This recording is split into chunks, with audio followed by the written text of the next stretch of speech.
নমস্কার বন্ধুরা, মল্লিক বাড়ির রান্নাঘরে সকলকে স্বাগত। আজ আমি বানিয়ে দেখাবো সুজি উত্তাপাম। খেতে কিন্তু ভীষণই ভালো লাগে, গরম গরম আর খুব সহজে তৈরি করা যায়, হেলদি আর টেস্টি। আপনারাও খুব সহজে তৈরি করতে পারেন। আমার এই ভিডিওটা যদি আপনাদের ভালো লাগে, লাইক শেয়ার কমেন্ট করবেন, আর নতুন নতুন রেসিপির আপডেট পেতে আমার চ্যানেলটিকে সাবস্ক্রাইব করবেন, পাশে থাকা বেল আইকনটিকে প্রেস করতে ভুলবেন না। তাহলে আসুন আমি কিভাবে তৈরি করছি আপনাদের সঙ্গে শেয়ার করি। সুজির উত্তাপম তৈরি করবার জন্য প্রথমে আমি নিয়ে নিলাম 1 বাটি পরিমাণে সুজি, আর এই একই বাটি মাপে আমি 4 ভাগের 3 ভাগ আমি টক দই নিয়ে নিলাম। আপনারা যে পাত্র দিয়ে মেপে নেবেন সেই পাত্রেরই মাপে নিয়ে নেবেন 4 ভাগের 3 ভাগ দিয়ে দিলাম। এবার দইয়ের বাটিটা ধুয়ে জল দিয়ে দিলাম, হাফ কাপের থেকে একটু বেশি। প্রথমেই একবারে বেশি জল দেবেন না। দিয়ে দিলাম স্বাদ মতো লবণ। এবার ভালো করে মিশিয়ে নেব। একবারেই জল দেবো না, অল্প অল্প করে জল দিতে হবে, কারণ ব্যাটারটা যেন বেশি পাতলা না হয়ে যায়, সেক্ষেত্রে কিন্তু ভালো হবে না। এখন এইভাবে আমি 15 মিনিটের জন্য ঢেকে রেখে দেব। 15 মিনিট বাদে ফিরে আসছি। আর উত্তাপম তৈরি করবার জন্য সঙ্গে লাগছে এখানে একটা পেঁয়াজ খুব ঝিরিঝিরি করে কেটে নিয়েছি, এখানে একটা টমেটো করে কেটে রেখেছি, এখানে নিয়েছি ক্যাপসিকাম কুচি, আর এখানে নিয়েছি কিছু ধনেপাতা কুচি, আর এখানে 3টে কাঁচা লঙ্কা কুচি। তাহলে আপনারা আপনাদের পছন্দ মতন সবজি দিতে পারেন, গাজর বিনস দিতে পারেন। এবার একটা চাটনি তৈরি করে নেবো। আমি নারকেলের চাটনি করে নিচ্ছি। একটা নারকেল আমি কুড়িয়ে নিয়েছি, 2 চামচ পরিমাণে রোস্টেড ছোলা ডাল, আর দিয়ে দিলাম 2টো কাঁচা লঙ্কা, দিয়ে দিলাম হাফ ইঞ্চি আদা, আর দিয়ে দিলাম স্বাদ মতো লবণ। এর মধ্যে অল্প জল দেবো, বেশি জল দেবো না। এবার একটা মিহি পেস্ট তৈরি করে নেব। পেস্ট তৈরি হয়ে গেছে।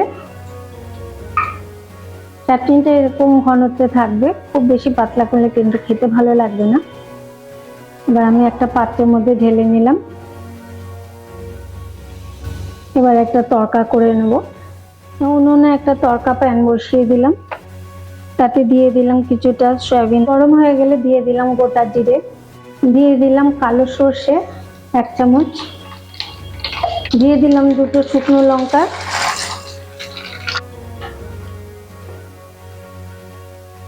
আর দিয়ে দিলাম কিছু তাজা কারি পাতা। দিয়ে এবার গ্যাস অফ করে দিয়ে নামিয়ে নেব। দিয়ে দিলাম, ভালো করে মিশিয়ে নেব। রেডি হয়ে গেল নারকেলের চাটনি। 15 মিনিট বাদে ফিরে এলাম। অনেকটাই ঘন হয়ে গেছে। এর মধ্যে এবার আমি অল্প অল্প করে জল দিয়ে দেবো। একবারে বেশি দিলে পাতলা হয়ে যেতে পারে, তার জন্য আমি অল্প অল্প করে জল দেবো।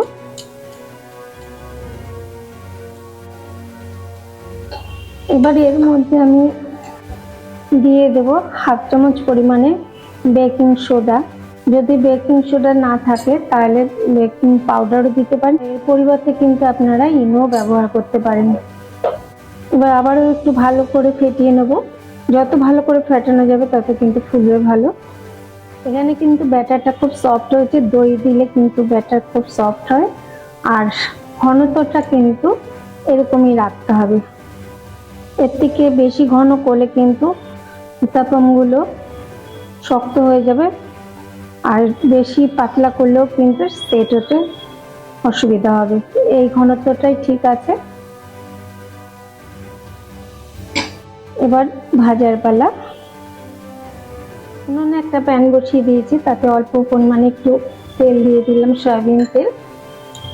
এবার একটা টিস্যু পেপার দিয়ে আমি ভালো করে মুছে নেব।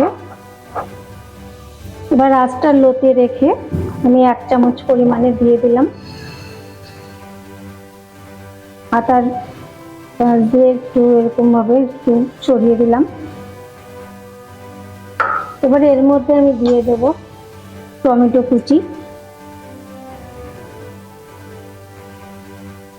দিয়ে দেবো ক্যাপসিকাম কুচি, পেঁয়াজ কুচি দিয়ে দিলাম, দিয়ে দেবো ধনে পাতা কুচি,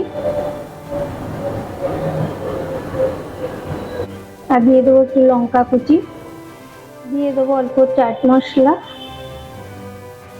দিয়ে দেবো একটু গোলমরিচ গুঁড়ো, আর দিয়ে দেবো সামান্য একটু লবণ। একটু চেপে দেবো, হালকা হালকা চেপে দেবো একটু। এবার একটু অল্প করে একটু তেল দিয়ে দেবো, সয়াবিন তেল, সাইড দিয়ে একটু দিয়ে দেবো, খুব বেশি দিতে হবে না, সামান্য একটু দিলেই চলবে। দিয়ে একটু ঢেকে দেবো।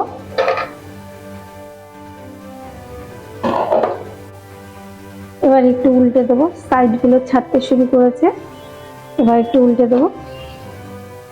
সুন্দর একটা কালার চলে এসছে।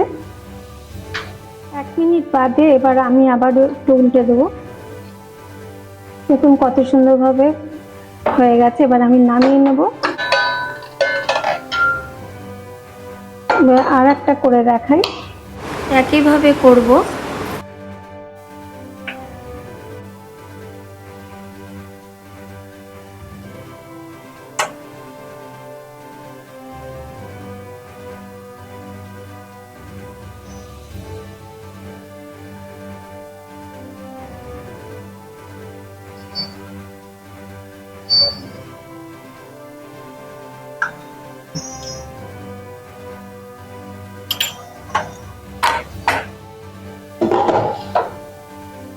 এবার একটু উল্টে দেবো।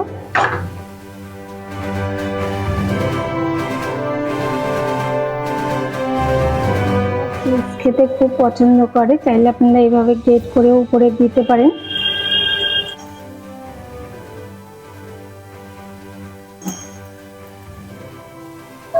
এইভাবে গ্রেট করে দিতে পারেন। একটু ঢেকে দেবো, এবার ঢাকাটা তুলে নেব। মেল্ট হয়ে গেছে, এবার আমি তুলে নিলাম। এইভাবেও করতে পারেন। এইভাবে আমি সব কটা তৈরি করে নেব। তাহলে দেখলেন তো কত সহজেই তৈরি করা যায়। আপনারাও এইভাবে বাড়িতে বানিয়ে দেখবেন, কেমন হয় আমাকে কমেন্টে অবশ্যই জানাবেন। আসুন আমি একটা ছিঁড়ে দেখাই, দেখুন কতটা সফট। যেমন সফট, খেতেও কিন্তু ততটাই ভালো। আমি নারকেলের চাটনি দিয়ে পরিবেশন করছি, খেতে কিন্তু ভীষণই ভালো লাগে।